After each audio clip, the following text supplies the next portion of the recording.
You're watching Fugitive Red-Eye, and welcome to another Random Thoughts, and finally back with some more Go Nagai content. And once again, we'll be talking about Violence Jack. Now, Violence Jack is probably my favorite Go Nagai subject to talk about. I've already done 19 other videos on Violence Jack, so this is my 20th Violence Jack-related video. But as you can see in the title, the case I want to posit today is that Violence Jack is the quintessential Go Nagai anime. It is the Go Nagai anime. It is Go Nagai's work. It's his magnum opus.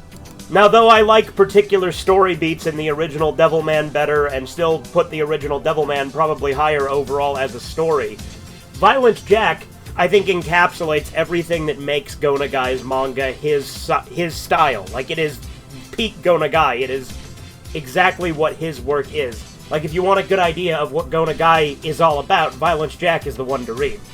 That said, even though I say all that, it is actually pretty radically different in tone than a lot of his earlier work, because much like Akira Toriyama, Go Nagai really liked to do gag comedies. That's why a lot of his early work was a lot lighter in tone.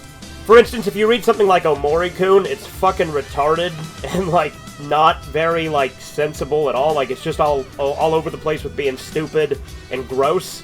Whereas Abashiri Family is a lot more wacky and, like, nonsensical with how ridiculous it gets. Like, Abashiri Family is all over the place, and it's great. These stories are good because of that. Although Abashiri Family is miles better than Omori-kun. Review of Abashiri Family coming soon, by the way. I'm on chapter 33. But Violence Jack, I think, is Go Nagai's best writing overall, because I think that, it's able to stay more consistent in tone. Go Nagai has a habit of breaking the fourth wall and having things be wacky and having story arcs end abruptly at times, especially in his earlier work, but with Violence Jack, the tone stays relatively serious.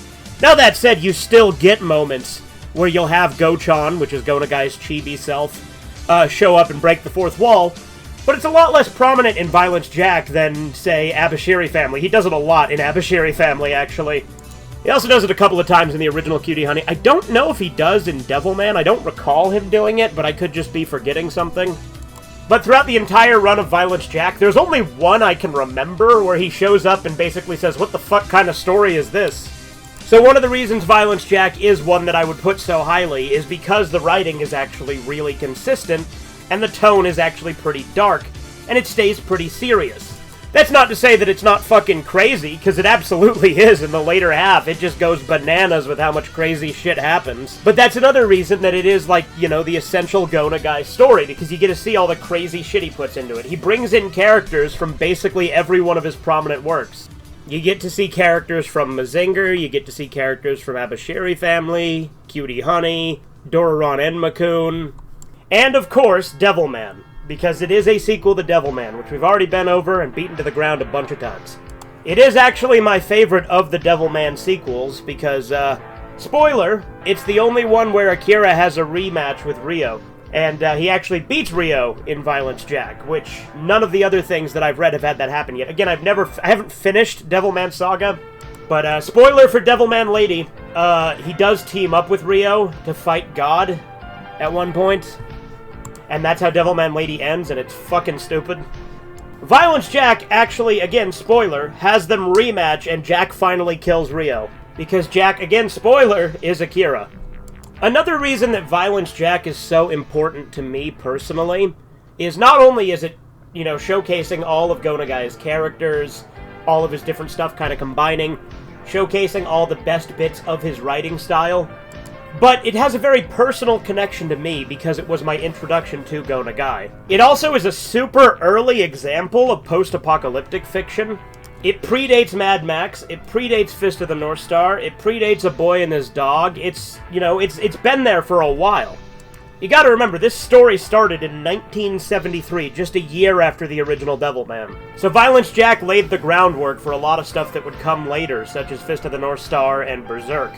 It's crazy to me that people will see the OVA trilogy, see that it has extreme content, and then dismiss it as like a bad series, when they've never read the manga, so they don't actually know just how important this manga actually is to manga and anime. Not to mention the OVA trilogy is great. People are just crazy because it was just like, oh, it's got extreme content, I don't like that. It's like, have you ever watched anime in the 90s, dude? Like, OVAs were like that all the time. But obviously Violence Jack has been a huge impact on this channel because it got me into Go Nagai, which, you know, got a whole bunch of my videos to get made, right? Because Go Nagai is a big thing on this channel. But I also use the soundtrack to the OVA trilogy quite a bit in my videos, as well as Jackholic from the Legends of Devilman CD. It was the first Japanese-only manga that I bought in its entirety, because I own the whole thing in Japanese.